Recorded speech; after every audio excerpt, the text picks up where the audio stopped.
विज्ञान में स्वागत करते हैं।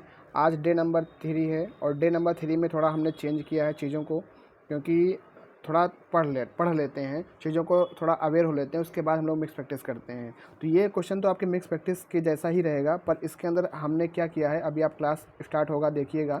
इसमें आपको हिस्ट्री के क्वेश्चन रहेंगे, पॉलिटी के रहेंगे, ज्योग्राफी के और करंट अफेयर के। हर एक टॉपिक से 5-5 क्वेश्चन मैंने लिया। आज ऐसा नहीं है, टॉपिक लिया है, पहली बार चैप्टर लिया है, हिस्ट्री का चैप्टर लिया तो हिस्ट्री का मैंने इंडस वैली सिविलाइजेशन से 5 क्वेश्चन ले लिए। ऐसे करके मैंने लगभग 20 क्वेश्चन या 25 क्वेश्चन जो रहने वाले हैं इन्हीं टॉपिक से लिया। इससे क्या होगा, आपकी मिक्स प्रैक्टिस भी होगी, आपके सब्जेक्ट के टॉपिक पर पकड़ भी बनेगी। इससे क्या हो गया कि आपके काफ़ी कुछ चीज़ें जो आप नहीं अपने आप से पढ़ पाते हो, तो उससे आपका ये भी बेनिफिट रहने वाला है कि आप उस टॉपिक को कवर कर पाओगे। और हाँ, अगर आप इस क्लास को फॉलो कर रहे हो तो एक मेहरबानी आपके साथ ये रहने वाली है कि आप जो है इस वीडियो को शेयर किया करो, ठीक है। क्योंकि इस क्लास के पीछे मेहनत लगती है, लगभग इस क्लास की जो मेहनत लगती है वो मेहनत मेरी वसूल हो जाए। आप जब शेयर करोगे ना, तो आप बहुत सारे व्हाट्सएप ग्रुप में, टेलीग्राम पे रहते हो, आप वीडियो को शेयर किया करो। आप वीडियो को शेयर नहीं करते हो तो काफ़ी रिस्पांस कम आता है और उससे हमारी हिम्मत नहीं बनती है कि हम अपना टाइम निकाल करके इतना दें, क्योंकि बहुत सारे लोग कर रहे हैं। आप वहाँ से भी कर सकते हो, पर मैं एक्स्ट्रा एसएससी जेईई स्पेशल के लिए काम कर रहा हूँ, तो आप लोगों को जब सहयोग मिलेगा, बस आपको कुछ नहीं करना, आपको एक बार तो लाइक अगर आप करिए, मत करिए, डजेंट मैटर, पर आप शेयर करिए। शेयर जब करेंगे ना, लोगों के पास ये वीडियो पहुँचेगी। ऐसे क्या है, आप देखते हो, देख कर छोड़ देते हो, उसका किसी का नहीं करते हो। भाई देखो, शेयर करने से कंपटीशन नहीं बढ़ेगा, ठीक है। आप जो है लोगों के पास शेयर करो, हमको थोड़ा हौसला मिलेगा, तब हम चीज़ों को और अच्छे से यहाँ पे कर पाएंगे। पहली बात तो ये। दूसरी बात जो है, आज का पैटर्न क्या रहने वाला है, कमेंट में जरूर करके बताइएगा कि ये तरीका सही रहने वाला है करंट अफेयर जीके जीएस करने का, कि हम जो पहले 2 वीडियो में बना चुके हैं उस तरीके से करें। आप लोग बताइएगा। और मैं आज से आपको डेली आपको टॉपिक भी दूंगा कि आपको फला टॉपिक आज जीके जीएस में ये करना है, आज को बस इतना पढ़ लेना है। आप 1 घंटा आधा घंटा निकाल करके आप उतना रिवाइज करके आओगे और उसके बाद हम लोग यहाँ पे क्वेश्चन प्रैक्टिस करेंगे, तो ये सारी चीज़ें आपका आसानी से स्मूथली हो जाएगा, कोई आपका प्रेशर नहीं लेने वाला है। तो चलो क्लास की तरफ स्टार्ट करते हैं। ये मैंने यहाँ पे लिख रखा है, बता देता हूँ कि आज की जो क्लास में रहने वाला है, हिस्ट्री का इंडस वैली सिविलाइजेशन, सिंधु घाटी सभ्यता से 5 क्वेश्चन रहने वाला है। ज्योग्राफी के टॉपिक से झील और डैम से क्वेश्चन रहेगा, 5 क्वेश्चन रहने वाला है। पॉलिटी में बेसिक कॉन्स्टिट्यूशन हमने क्वेश्चन उठाया है, 5 क्वेश्चन उठाया है। साइंस के आपके बायोलॉजी से हमने 5 क्वेश्चन उठाया है। करंट अफेयर का हमने 10 क्वेश्चन उठाया स्पोर्ट वाले टॉपिक से, वो भी जनवरी महीने के जो भी इंपॉर्टेंट करंट अफेयर क्वेश्चन थे स्पोर्ट्स से रिलेटेड थे, उस 10 क्वेश्चन को हमने उठा लिया है। तो आपको क्या करना है, मैं अभी बता देता हूँ। आपने ये सारी चीज़ें पढ़ी नहीं होंगी, पर आपको क्या करना है, कल इसी टॉपिक को, इंडस वैली सिविलाइजेशन को, ज्योग्राफी में लेक्स को, पॉलिटी बेसिक कॉन्स्टिट्यूशन को, इतना आप करके आइएगा। साइंस और करंट अफेयर मैं करा रहा हूँ, आप यहाँ से करते रहिएगा। बाकी आप टाइम निकाल के घंटे का हिस्ट्री में से आपको इंडस वैली सिविलाइजेशन, इसमें क्या होगा, 0 से शुरू करेंगे, बिल्कुल 0 से शुरू करेंगे। तो इसमें क्या होगा, आप थोड़ा बहुत पढ़ के आओगे, यहाँ क्वेश्चन करेंगे, हो जाएगा। फिर अगले दिन टॉपिक होगा, धीरे 10 ही टॉपिक है हिस्ट्री में। अभी आपके पास 60 दिन है, ऐसे अगर आपको टॉपिक दूंगा, अगर आप करते आओगे ना, तो आपका 2 से 3 बार रिवाइज हो जाएगा। यहाँ भी क्वेश्चन कुछ आप पढ़ के आओगे, कुछ हो सकता है यहाँ क्वेश्चन थ्रू हो जाएगा आपका। तो मोटा मोटा आपका एक बेसिक चीज़ें हो जाएंगी, आप एग्जाम में अच्छा खासा स्कोर कर पाओगे। तो इस बात को समझ लेना, कल का आपका ये टारगेट रहने वाला है कि आपको हिस्ट्री में इंडस वैली सिविलाइजेशन टॉपिक को पढ़ के आना। कहाँ से पढ़ोगे, इसके लिए आपके पास जो भी हो, लूसेंट की बुक है, आप लूसेंट से पढ़ लो। मतलब बस बेसिक पढ़ना, आपको ये नहीं कि आप पूरा उसके अंदर घुस जाना है कि हाँ हमको पास कोई स्टैंडर्ड बुक होगी तभी पढ़ेंगे, नहीं, ऐसे कोई मतलब नहीं है। आपके पास जो भी बेसिक बुक हो, 30 रुपये की मनोहर पांडे बुक हो, आप उससे पढ़ के आ जाओ, ठीक है। मनोहर पांडे की जो बेसिक बुक है आप उसे पढ़ के चले आओ, तो कोई दिक्कत नहीं है। आप इन टॉपिक्स को देख लो, आपको जो भी बुक्स आपके पास वहाँ से पढ़ के चले आओ। बाकी हम यहाँ पे करंट अफेयर और साइंस वाला काम को नहीं दे रहे हैं, बस आपको हिस्ट्री, ज्योग्राफी, पॉलिटी में काम करना है। तो ये आज का तरीका है। चलते हैं पहले क्वेश्चन की तरफ। पहला क्वेश्चन हमारा जो रहने वाला है, पहला क्वेश्चन है, मैंने जो सिंधु घाटी सभ्यता पहला क्वेश्चन उठाया है वो है हड़प्पा सभ्यता। निम्नलिखित में से कौन सा हड़प्पा सभ्यता स्थल हरियाणा में स्थित है। तो आपको बताना है इनमें से कौन सा हरियाणा में, राखीगढ़ी, धौलावीरा, लोथल, कालीबंगा। तो आप देख रहे होगे धौलावीरा, लोथल, कालीबंगा की राखीगढ़ी। तो आपका जो इसमें से राखीगढ़ी है वो आपका कहाँ पे है, हरियाणा में स्थित है। हरियाणा के हिसार प्रांत में आपका राखीगढ़ी स्थित है। आपने कालीबंगा का नाम बहुत बार सुना होगा। कालीबंगा कहाँ पे आपका, राजस्थान के अंदर है, ठीक है। और लोथल कहाँ पे आपका, गुजरात में है। धौलावीरा आपका कहाँ पे है, गुजरात में है। और लोथल जो है किसके लिए प्रसिद्ध है, लोथल में ही जब व्यापार होता था तो वहाँ पे ही डॉक यार्ड बना था। तो क्वेश्चन कई बार पूछा गया है कि डॉक यार्ड से संबंधित क्वेश्चन जो पूछा है, लोथल का याद रखना, लोथल का नाम याद रखना। आगे बढ़ते हैं, अब यहाँ पढ़ लेते हैं सारी चीज़ों के बारे में। कि जो हड़प्पा सभ्यता है वह वर्तमान में जो स्थान है साहिवाल पंजाब में आपका है ये, और वर्तमान पाकिस्तान में ही लगता है ये। मोहनजोदड़ो कहाँ पे है? लड़काना सिंध पाकिस्तान में। चंदहुदड़ो नवाबशाह सिंध पाकिस्तान में। लोथल अहमदाबाद गुजरात में। कालीबंगा हनुमानगढ़ राजस्थान में। बनवाली कहाँ पे? फतेहाबाद हरियाणा में। धोलावीरा कहाँ पे? कच्छ गुजरात में है। तो इतनी सारी मैंने सारे जितने भी साइट इंपॉर्टेंट मैंने लिख रखा है और यहाँ पे उनके स्थान बता रखे हैं, तो आप एक बार जरूर उनको रूबरू हो लीजिएगा, ताकि यहाँ से क्वेश्चन बने तो आप कर पाओगे। यहाँ से बनता ही क्वेश्चन एक बार, ठीक है। और यहाँ पे अगर बात कर लेते हैं कि जो हड़प्पा सभ्यता है उसकी खोज कब हुई थी, तो 1921 ईस्वी में दयाराम साहनी द्वारा इसकी खोज की गई थी, और 1922 में राखलदास बनर्जी ने मोहनजोदड़ो की खोज की थी। आपको पता है मोहनजोदड़ो आपने सुना होगा, हड़प्पा मोहनजोदड़ो, तो ये चीज़ें हैं। अगला क्वेश्चन है निम्नलिखित में से, क्वेश्चन नंबर 2 आपका है हिस्ट्री का, निम्नलिखित में से किस सिंधु घाटी सभ्यता स्थल में विशाल स्नानागार की खोज हुई थी? आपने देखा विशाल स्नानागार, जो आपने जो स्नानागार वाला खोज किया गया था, ये आपका कहाँ पे हुआ था? मोहनजोदड़ो में। ऑप्शन नंबर 3 इसका राइट आंसर होगा। मोहनजोदड़ो की खोज 1922 में राखलदास बनर्जी ने की थी, ये बात रखना। फिर लोथल, कालीबंगा, बनवाली, आपको पता है बनवाली आपका कहाँ पे है? बनवाली भी आपका हरियाणा में स्थित है, ठीक है। कालीबंगा में क्या हुआ? जुते हुए खेत के प्रमाण क्या मिले हैं? जुते हुए खेत के प्रमाण मिले हैं। कहाँ पे? कालीबंगा के अंदर। याद रखना, कालीबंगा में जुते हुए खेत के प्रमाण मिले हैं,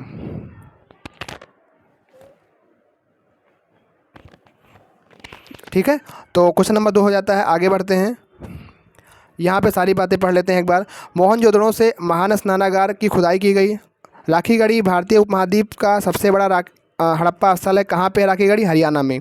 महान स्नानागार हड़प्पा सभ्यता, जिसे सिंधु सभ्यता भी कहा जाता है, की सबसे बड़ी इमारत है। यह अनुष्ठानिक स्नान के महत्व को बताता है। महान स्नानागार के निर्माण में कोई रिसाव दरार नहीं पाई गई। यह इस संस्कृति की स्वच्छता को दर्शाता है। इसके अलावा महान स्नानागार, सभा भवन आदि की भी खुदाई की गई। खुदाई करने वाले राखलदास बनर्जी 1922 में और व्हीलर 1930 आदि भी थे, ठीक है भाई। तो बढ़ते हैं अगले क्वेश्चन की तरफ।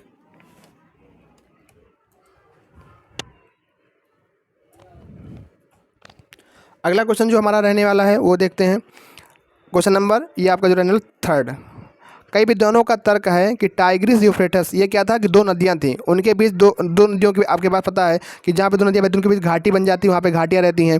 तो टाइग्रिस और यूफ्रेटिस घाटी के मेसोपोटामिया के जो लोग थे, सिंधु घाटी सभ्यता को क्या कहते थे? जैसे भाई सिंधु घाटी सभ्यता को पहले सिंध कहते थे, तो ऐसे ही जो टाइग्रिस यूफ्रेटिस घाटी के जो मेसोपोटामिया के लोग थे, सिंधु घाटी सभ्यता को क्या कहते थे? वो लोग कहते थे मेलुहा। मेलुहा कहते थे भैया, मेलुहा कहते थे। यहाँ पे पढ़ लेते हैं। कई विद्वानों का तर्क है कि टाइग्रिस जो यूफ्रेटिस घाटी के मेसोपोटामिया के जो लोग थे, वो सिंधु घाटी को मेलुहा कहते थे। याद रखना, क्वेश्चन ऐसे पूछ सकते हैं, ऐसे क्वेश्चन आते हैं, आप पढ़ लोगे अपने नोट्स वगैरह में कहीं नहीं पाओगे, पर आप जब क्वेश्चन प्रैक्टिस करने जाते हो तो ऐसे कुछ एग्जाम में आए हुए रहते हैं, ठीक है भाई। तो मेलुहा याद रखना, Meluha is the right answer. अगले क्वेश्चन तक बढ़ते हैं। अगला क्वेश्चन है क्वेश्चन नंबर 4, हड़प्पा स्थल रंगपुर वर्तमान भारतीय राज्य कहाँ पे स्थित है? तो रंगपुर कहाँ पे है? Haryana option number 1, option number Rajasthan, option number 3 Gujarat, option number 4 Himachal Pradesh. तो हड़प्पा स्थल रंगपुर आपके कहाँ पे है? तो भैया आपके कहाँ पे है? ये आपका गुजरात राज्य में स्थित है। जो रंगपुर आपका है और आपका कहाँ पे है? गुजरात राज्य में स्थित है। यहाँ पर हड़प्पा स्थल है। राजस्थान में कौन सा है? कालीबंगा। हरियाणा में कौन सा है आपका? अभी आपने पढ़ा था बनवाली हरियाणा में है ये आपका। राखीगढ़ी आपका हरियाणा में है, ठीक है। हिमाचल प्रदेश की राजधानी क्या हो जाती है? शिमला, याद रखना। आगे बढ़ते हैं। रंगपुर गुजरात पश्चिमी भारत में एक पुरातात्विक स्थल है। यह सिंधु घाटी सभ्यता के काल से संबंधित है, ठीक है। रंगपुर में बड़ी संख्या में पौधों के अवशेष मिले। चावल, बाजरा और बाजरा की खोज की गई थी रंगपुर में। कहाँ पे आपका? ये गुजरात में स्थित है। अगला क्वेश्चन है, निम्नलिखित में से कौन सिंधु घाटी सभ्यता का बंदरगाह शहर नहीं था? अभी मैंने आपको बताया था कि बंदरगाह से क्वेश्चन पूछता है, तो आपको पता है लोथल आपका क्या है? बंदरगाह शहर है। लोथल का बंदरगाह शहर है। बालाकोट भी है, पर आपने बालाकोट नाम नहीं सुना होगा। खिरसरा आपने नहीं सुना होगा, खिरसरा भी है। पर राखीगढ़ी जो कि आपका हरियाणा हिसार में स्थित है, यह आपका बंदरगाह शहर नहीं है। तो सेकंड आपका राइट आंसर रहने वाला है, क्योंकि पूछा है कि शहर नहीं था, तो राखीगढ़ी शहर नहीं था। राइट आंसर तो यही होगा, क्योंकि यहाँ पे बंदरगाह शहर नहीं था। आगे पढ़ लेते हो। सिंधु घाटी सभ्यता के बंदरगाह शहर कौन कौन से थे? देखो, सुतकांगेडोर, बालाकोट, लोथल, अल्लाहदीनो, कुतांसी, ये सारे के सारे जो थे बंदरगाह शहर थे। पर आप ज़्यादा क्वेश्चन सुने होंगे लोथल से, तो इन सब के नाम भी याद रखना। राखीगढ़ी सिंधु घाटी सभ्यता का बंदरगाह शहर नहीं था। तो इस क्वेश्चन का राइट आंसर होगा option number 2 is the right answer. आगे बढ़ते हैं। क्वेश्चन नंबर ये आपका 5 था, ठीक है, 5 नंबर क्वेश्चन था। तो आपने देखा यहाँ पे हमने जो है बेसिक जो सिंधु घाटी सभ्यता के 5 क्वेश्चन किए और काफ़ी कुछ आपने जो सीखा 5 क्वेश्चनों में। ऐसा नहीं है कि हमने फिर अगले दिन टॉपिक उठाएंगे तो इन अगले टॉपिक इन सिंधु घाटी सभ्यता के अलग क्वेश्चन को उठाएंगे। तो ऐसे जब हम रोजाना प्रैक्टिस करेंगे तो आपका एक एक टॉपिक भी क्लियर होता रहेगा। आप अपने आप से पढ़ के आओगे और यहाँ भी क्वेश्चन करोगे तो एक एक टॉपिक आपका कवर होता रहेगा। आप रिवाइज, आपके अंदर कॉन्फिडेंस आएगा। आप बेसिक चीज़ें पढ़ोगे तो आपका काफ़ी अच्छा चीज़ें तैयार हो जाएगी 60 दिन के अंदर। अब हम जो स्टार्ट कर रहे हैं वो ज्योग्राफी है। अब ज्योग्राफी में आज हमने उठाया है जो क्वेश्चन, वैसे रेंडमली उठा लिया है, पर कोशिश की है कि हम जो ये परियोजना होती है, आपकी डैम वगैरह क्वेश्चन होते हैं, वहाँ से क्वेश्चन उठाएं। पर एक क्वेश्चन आपका ये ज्योग्राफी का है, इसको आप बेसिक क्वेश्चन आप कर लोगे। कौन सी अक्षांश रेखा मकर रेखा के नाम से जानी जाती है? तो आपको पता ही, आपका ग्लोब होता है और ग्लोब पर आपके जो है 0 डिग्री आपकी भूमध्य रेखा जाती है। इसके ऊपर 23.5 डिग्री पे क्या जाती है? कर्क रेखा। इसके नीचे 23.5 डिग्री पे क्या जाती है? आपकी मकर रेखा। तो मकर रेखा पूछा है तो 23.5 डिग्री दक्षिणी गोलार्ध में, ये आपका उत्तरी गोलार्ध होता है, ये आपका दक्षिणी गोलार्ध होता है। तो 23.5 डिग्री दक्षिणी गोलार्ध में आपकी मकर रेखा जाती है। अगर पूछा होता कर्क रेखा तो 23.5 डिग्री उत्तरी गोलार्ध में आपकी कर्क रेखा जाती है। कर्क रेखा भारत के कितने राज्यों से होकर जाती है? बताइए, आपको कमेंट करके बताना है। कर्क रेखा भारत के कितने राज्यों से होकर जाती है, आपको बताना है। आगे बढ़ते हैं। अक्षांश रेखा आपने भूमध्य रेखा पढ़ा होगा, कर्क रेखा पढ़ा होगा, मकर रेखा। एक होता है आर्कटिक सर्किल जो कि 66.5 डिग्री नॉर्थ पे होता है। एक होता है अंटार्कटिक सर्किल जो 66 डिग्री साउथ में होता है। अब यहाँ पे कुछ हम क्वेश्चन उठाए हैं जो कि एग्ज़ाम का ये प्रिय क्वेश्चन होता है, डैम वगैरह से, झील वगैरह से क्वेश्चन पूछता है। क्वेश्चन नंबर 1 है आपका, सलाल जल विद्युत पावर स्टेशन निम्नलिखित में से किस नदी पर बनाया गया है? ऑप्शन 1 है चेनाब, ऑप्शन 2 भागीरथी, ऑप्शन 3 आपका झेलम, ऑप्शन 4 आपका कोसी। तो याद रखना, सलाल जल विद्युत परियोजना आपकी कहाँ पे है? चेनाब नदी पर स्थित है। ये कहाँ पे है? आपका जम्मू कश्मीर में है। आपका सलाल हो गया, बगलीहार हो गया, पकलडुम हो गया, रिहट, ये जो सलाल, बगलीहार, पकलडुम, ये सारी परियोजनाएँ कहाँ पे हैं? चेनाब नदी के ऊपर आपकी जम्मू कश्मीर में स्थित हैं। ठीक है, आगे पढ़ लेते हैं इनके बारे में। सलाल पावर स्टेशन चेनाब नदी की जल विद्युत क्षमता का दोहन करने के लिए 690 मेगावाट की स्थापित क्षमता वाली रन ऑफ द रिवर आपकी योजना रहने वाली है। यह कहाँ पे आपकी जम्मू कश्मीर राज्य में स्थित है। इससे कौन कौन से राज्य हैं जो कि प्रभावित होते हैं, लाभार्थी होते हैं? चंडीगढ़ हो गया, दिल्ली हो गया, हिमाचल प्रदेश, हरियाणा, जम्मू कश्मीर, पंजाब, राजस्थान, उत्तराखंड, उत्तर प्रदेश। यह बांध भारत का पहला बांध है जो एक चट्टान पर बनाया गया है, जो जम्मू की सबसे बड़ी जल विद्युत परियोजनाएँ हैं। तो यहाँ से इंपॉर्टेंट क्वेश्चन है ये चेनाब नदी। अभी हाल ही में चेनाब नदी पर एक ब्रिज बनाया गया है, तो उसको लेकर भी ये चर्चा में था। अभी चेनाब नदी पे एक जो है काफ़ी ऊंचा ऐसे एक ब्रिज बनाया गया, इसके ऊपर नाम नहीं याद आ रहा है, आप लोग बताइए अगर कमेंट में याद होगा तो, कि ये चेनाब नदी पे जो बनाया गया है। ठीक है, ये कोसी नदी आपने सुना होगा, बिहार का शोक कहा जाता है कोसी नदी को। ठीक है, आगे बढ़ते हैं। चिल्का झील जो कि भारत की सबसे बड़ी खारे पानी की झील है, किस राज्य में स्थित है? तो चिल्का झील आपने कई बार इसका सुना होगा, पर एग्जाम में आ ही जाता है। ये चिल्का झील कहाँ पे? आपका उड़ीसा राज्य में स्थित है। चिल्का झील कहाँ है? आपकी उड़ीसा में स्थित है, जो कि सबसे बड़ी खारे पानी की झील है। तो ऑप्शन नंबर 3 इसका हो जाएगा राइट आंसर। आगे बढ़ते हैं, चिल्का झील के बारे में थोड़ा पढ़ लेते हैं। चिल्का झील खारे पानी की लेगून है, यह भारत की सबसे बड़ी झील है, एशिया में सबसे बड़ा खारे पानी का लेगून है, दया नदी के मुहाने पर चिल्का है, भारत में अस्थायी यूनेस्को विश्व ये शामिल है। याद रखना, आपकी ये यूनेस्को में शामिल है चिल्का झील। 1981 में रामसर साइट के तहत अंतर्राष्ट्रीय महत्व की पहली भारतीय आधुनिक नामित किया गया था। आपको पता है कि आपका जो है रामसर कन्वेंशन हुआ था 2 फरवरी 1971 को, इसीलिए 2 फरवरी को हम लोग क्या मनाते हैं? वेटलैंड डे मनाते हैं। ठीक है, और सबसे पहली बार 1981 में इसमें शामिल किया गया था, चिल्का झील को।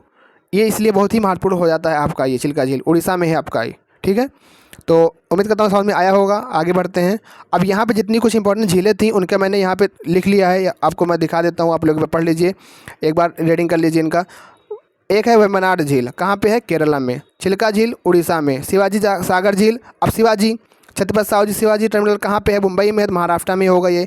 इंदिरा सागर झील, इंदिरा मध्य प्रदेश। पेंगोंग आपने सुना होगा, पेंगोंग काफ़ी चर्चा में था, ये पेंगोंग झील लद्दाख में। पेंगोंग झील में ये आपकी जो 3 इडियट मूवी थी, जहाँ पे वो लास्ट में आमिर खान अपना जहाज से उड़ा रहे थे अपना एरोप्लेन, तो करके वो पेंगोंग झील लद्दाख में है। पुलकट झील याद आया? अब वो मूवी का जैसे मैंने नाम लिया आपको वो फिगर तुरंत बन गई होगी, हाँ ऐसे वो फिगर वो स्कूटी से, मतलब भैया तो यही है ना, आपको ध्यान रखना है चीज़ों को। बस पेंगोंग झील लद्दाख में है, पुलकट झील आंध्र प्रदेश में है, सरदार सरोवर झील गुजरात में है, नागार्जुन सागर झील तेलंगाना में है।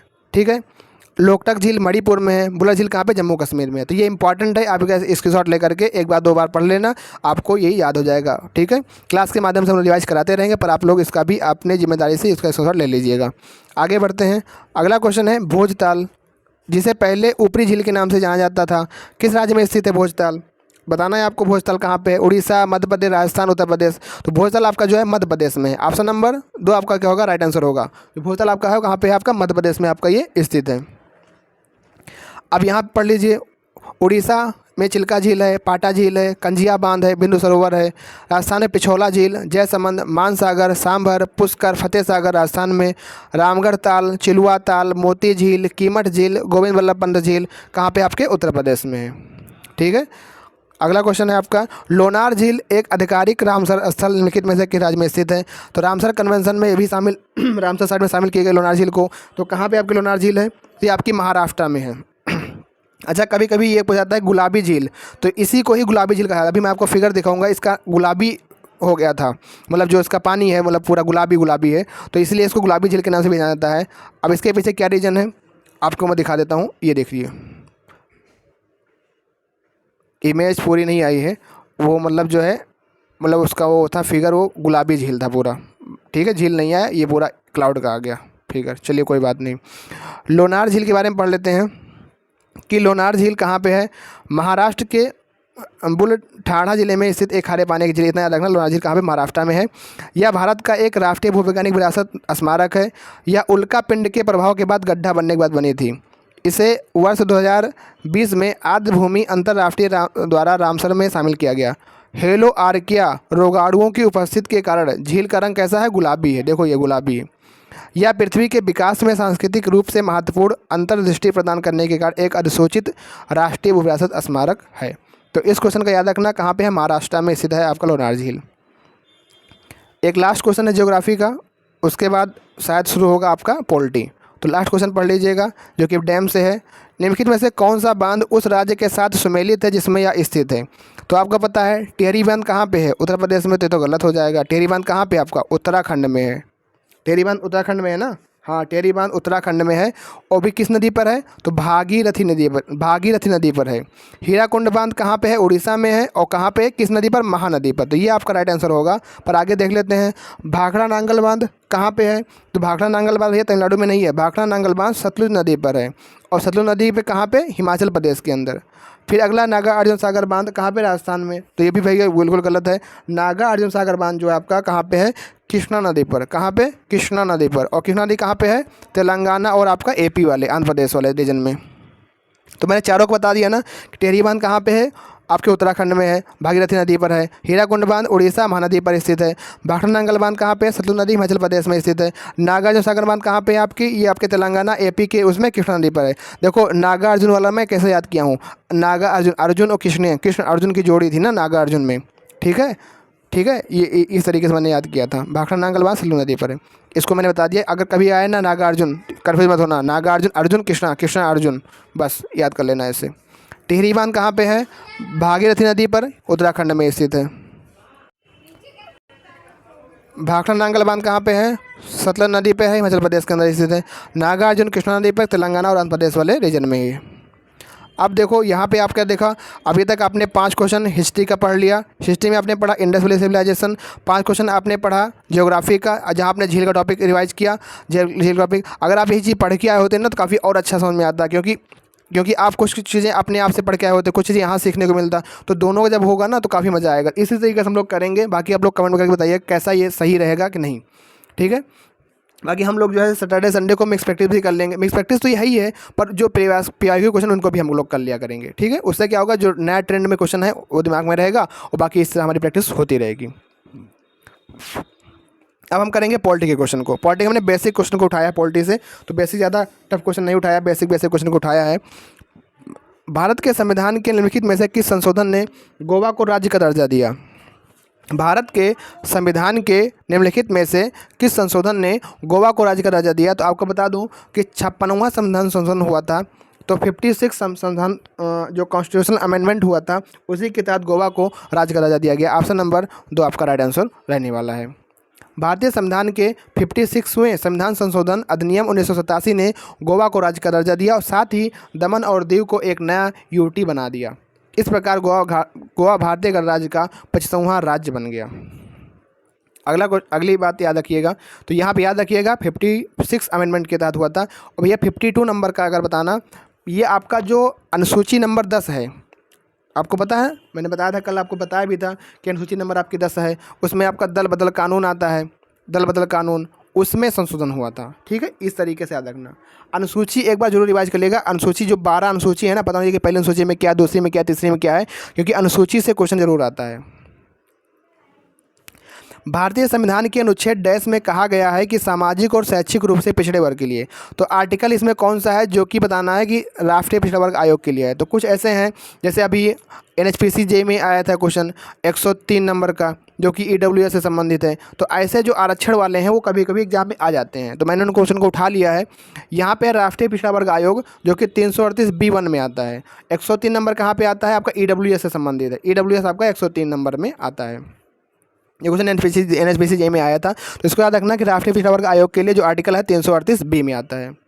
अगला क्वेश्चन है भारतीय संविधान के स्रोत। देखो, एक तो पोलिटी में जो सूची होती है और एक दूसरा है स्रोत, इनसे क्वेश्चन बनते हैं भाई। ठीक है, टपक पर बहुत ही सिंपल क्वेश्चन बनते हैं, पर अगर आप नहीं पढ़े रहोगे तो आप नहीं कर पाओगे। तो एक बार इनको पढ़ने की जरूर कोशिश कीजिएगा कि सूची से और सोर्स से। जैसे यहाँ पे क्वेश्चन पूछ लिया गया है कि जो राज्य के नीति निर्देशक सिद्धांत हैं वो कहाँ से लिया गया है, तो आपको पता है आयरलैंड से लिया गया है। तो ऑप्शन नंबर डी आपने सही कर दिया, पर आपने नहीं पढ़ा हो तो नहीं कर पाते। ठीक है, तो ऑप्शन नंबर डी इसका क्या होगा, आपका राइट आंसर रहने वाला है। जैसे कि एक क्वेश्चन है कि आपात उपबंध, जो आपात का जो उपबंध है कहाँ से लिया गया है, तो जर्मनी के संविधान से लिया गया है।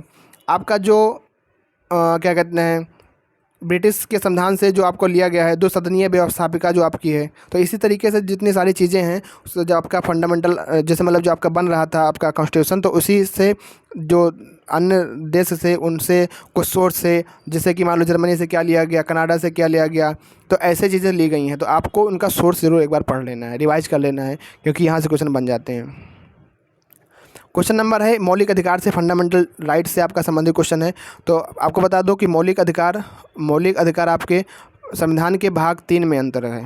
ठीक है, क्योंकि भाग 1 में क्या है, राज्य और संघ राज्य के हित के बारे में, भाग 2 में क्या आपकी नागरिकता, भाग 3 में क्या आपका मौलिक अधिकार, और जो कि मौलिक अधिकार कहाँ से है, आर्टिकल 12 से लेकर के 35 तक है।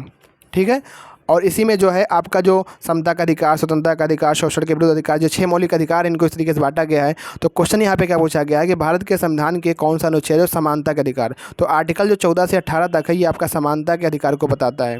तो आर्टिकल को 14 से 18 समानता के अधिकार को बताता है। 19 से 22 आपको क्या बताता है, ये आपकी स्वतंत्रता का अधिकार को बताता है। स्वतंत्रता, वाक और अभिव्यक्ति की स्वतंत्रता, कहीं भी भाषण देने का अधिकार, इसमें सब में आता है। ठीक है, तो याद रखना 14 से 18 ऑप्शन नंबर 3 इसका राइट आंसर रहने वाला है।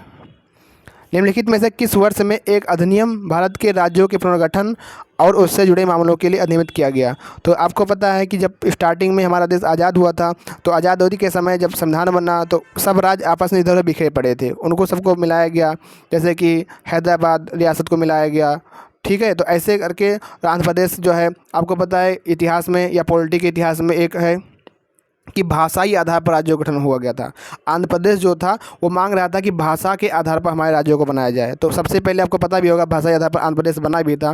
ठीक है, इसमें एक जो वहाँ के पट्टाभी श्री रामल्लू जो करके थे, उनकी डेथ भी हो गई थी, उन्होंने अनशन दिया था। तो ये सारी चीज़ें हैं। तो उसी संबंधित क्वेश्चन ये है कि राज्यों के पुनर्गठन और उससे जुड़े मामले के बारे में जो अधिनियम किया गया 1956 में किया गया। आर्टिकल नंबर 2 आपका राइट आंसर हो जाएगा। जब आप पढ़ के आए रहोगे ना, तो चीज़ें मैं जब थोड़ा बताऊँगा तो आप थोड़ा लिंक कर पाओगे। ऐसा क्या आप पढ़ के आओगे नहीं, तो काफ़ी दिक्कत आने वाली है। तो मैं टॉपिक दूंगा, उन्हीं टॉपिक क्वेश्चन को हम लोग करेंगे यहाँ पे, इस बात को ध्यान रखना है। ठीक है, अब यहाँ पे हम लोगों ने जो है अभी तक हिस्ट्री कर ली 5 क्वेश्चन, ज्योग्राफी कर ली 5 क्वेश्चन, पॉलिटी हमने 5 क्वेश्चन कर ली। तो आज की क्लास में आपको कैसा लग रहा है, मतलब ये तरीका कैसा लग रहा है, कमेंट करके जरूर बताइएगा। इसमें फ़ायदा है या नहीं फ़ायदा है। ठीक है, अब हम लोग करेंगे बायोलॉजी। ये तो रेंडमली क्वेश्चन हमने उठाया है बायोलॉजी के, देख लेते हैं। अब ऐसे क्वेश्चन पूछा गया था, एक पेपर में आया था क्वेश्चन ये SSC के, क्या है कैमेलिया साइनेसिस एक पौधा है जो कि क्या उत्पन्न करता है। तो याद रखना कैमेलिया साइनेसिस एक पौधा है जो कि आपके जो है चाय, जो आपकी चाय होती है, चाय की उत्पादन करती है, चाय के लिए उत्पन्न होती है। ठीक है। तो ये चाय में कैमेलिया sinensis पौधे से बना एक पेय है। चाय का उत्तेजक प्रभाव कैफ़ीन होता है, आपको पता है कैफ़ीन से बनाया जाता है। चाय का तापमान 20 to 27 डिग्री सेल्सियस होना चाहिए। चाय को अच्छी जल निकासी मिट्टी की आवश्यकता होती है। pH 0.4-0.5 के बीच में होना चाहिए। इसे पेय फसलों की रानी भी कहा जाता है। इसकी उत्पत्ति केंद्र कहाँ पे, चाइना में है। तो ये भैया कहाँ पे है, कैमेलिया sinensis आपका चाय का पौधा है। मधुमक्खी की कितनी आँखें होती हैं? अब ये क्वेश्चन रैंडमली मैंने उठा लिया है, तो मैं पूछा मधुमक्खी की कितनी आँखें होती हैं, तो आपको बता दूं मधुमक्खी के 5 आँखें होती हैं। आपको आश्चर्य होगा, मुझे भी आश्चर्य हो रहा था। अब मैं दिखाता हूँ आपको मधुमक्खी की 5 आँखें कितनी होती है। ये देखो 3 आँखें, एक आँखें तो ये हैं, एक आँखें ये हैं, एक आँखें ये, 3 तो आँखें ये हो गई मधुमक्खी की, ठीक है, जो कि इसके मुँह के उस ऊपर होती है।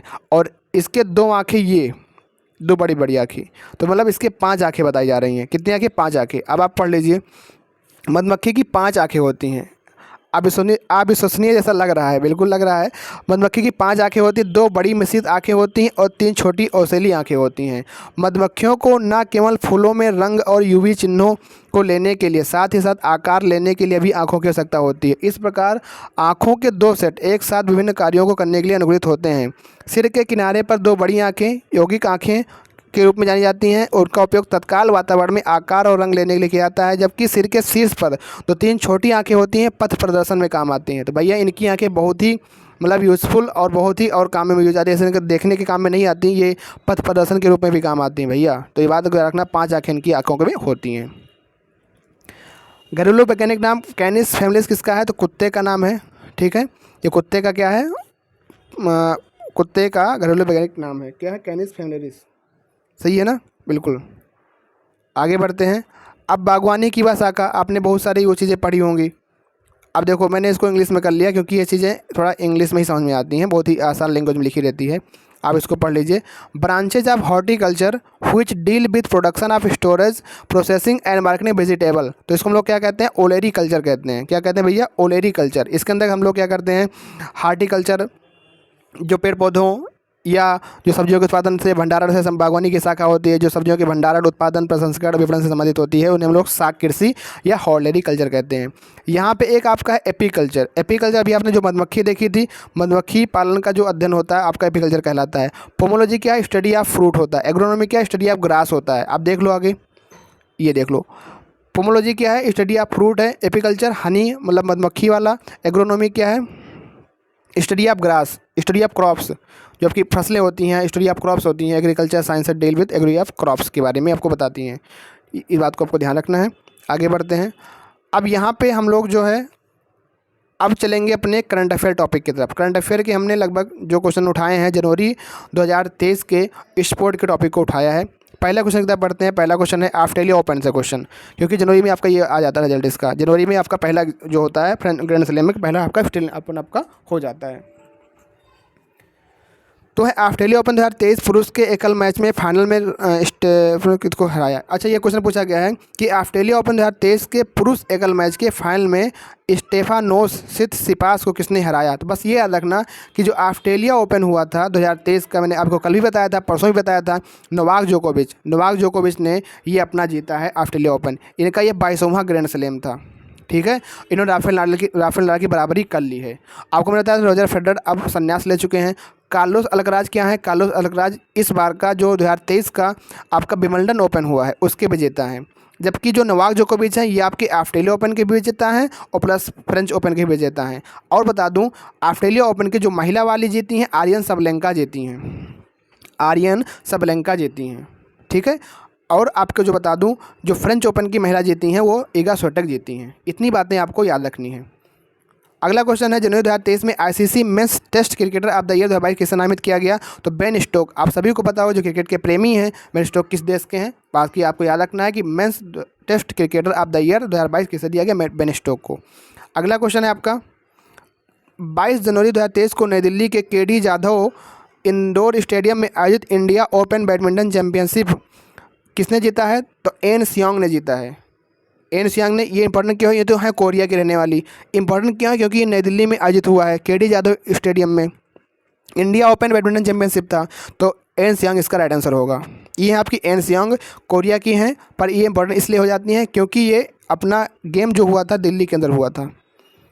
जनवरी 2023 में कोलालमपुर मलेशिया में आयोजित मलेशिया ओपन बैडमिंटन 2023 में पुरुष एकल खिताब किसने जीता है? तो भैया याद रखना, विक्टर एक्सेल्सन का नाम जनवरी 2023 में मलेशिया के अंदर हुआ था, Malaysia open badminton, Victor Axelsen. Next question आपका है जनवरी 2023 में, ये तो सेम क्वेश्चन आ गया रिपीट, विक्टर एक्सेल्सन के बारे में हो जाएगा। अगला क्वेश्चन है 6 जनवरी 2023 को भारत के 69वें ग्रैंड मास्टर कौन बने हैं? तो ये चेस का जो खेल होता है उससे संबंधित क्वेश्चन है। प्रेरेट्स एम जो है 79 नंबर के ग्रैंड मास्टर बने हैं, 2023 के हैं। अब ये देखना, अगर मैं आपसे पूछूं 75 नंबर के पी पढ़ो हैं, 76 नंबर के पढ़ो आनंद हैं, 77 के अनित्य मित्तल हैं, और याद रखना ठीक है, और ये तमिलनाडु के 69 नंबर के हैं। ठीक है, तो इतना याद रखना, इस बार के जो 2023 में क्वेश्चन है प्रेरेट्स एम बने हैं 79 नंबर ग्रैंड मास्टर चेस वाले के, शतरंज वाला खेल, जो शतरंज का खेल होता है। ठीक है, ग्रैंड मास्टर उन्हीं को कहते हैं। विश्वनाथन आनंद आपको पता ही होगा, इसके बहुत बड़े खिलाड़ी। तो आज की क्लास में हमने बहुत कुछ चीज़ें पढ़ी हैं, history, polity, geography, current affair और आपका साइंस। तो इस तरीके से हमने मिक्स क्वेश्चन की प्रैक्टिस की है और टॉपिक वाइज किया है। तो कल से मैंने आपको जो टॉपिक बताए हैं, आपको उन टॉपिक को करना है, आपको उन टॉपिक को पढ़ के आना है, तभी आपको फ़ायदा मिलने वाला है। बाकी क्लास ख़त्म होते ही बताइएगा कैसी ये क्लास है, मतलब कैसी लगी ये तरीका, ऐसे करना चाहिए नहीं, या जो से हम लोग पहले कर रहे थे। बाकी आपको इन टॉपिक को रिवाइज करके आना है कल एक बार। कल फिर से हम लोग इन्हीं टॉपिक क्वेश्चन को उठाकर लेकर आएंगे, ऐसे ही हम लोग करेंगे। तो एक दिन, क्योंकि आज मैं इसलिए फिर से आपको ये टॉपिक दे रहा हूँ क्योंकि आपने अभी तक स्टार्ट नहीं किया होगा, आपने हो सकता है वीडियो ही क्यों आप देखते हो, तो आप टाइम निकाल करके 30 मिनट या 1 घंटा निकाल के ये सारी चीज़ें बेसिक चीज़ें अपने ऊपर से पढ़ लीजिएगा। बाकी हम लोग करते ही रहेंगे। ठीक है, ओके, फिर मिलते हैं फिर एक नेक्स्ट कल इसी टाइम पे। थैंक यू, जय हिंद, जय भारत।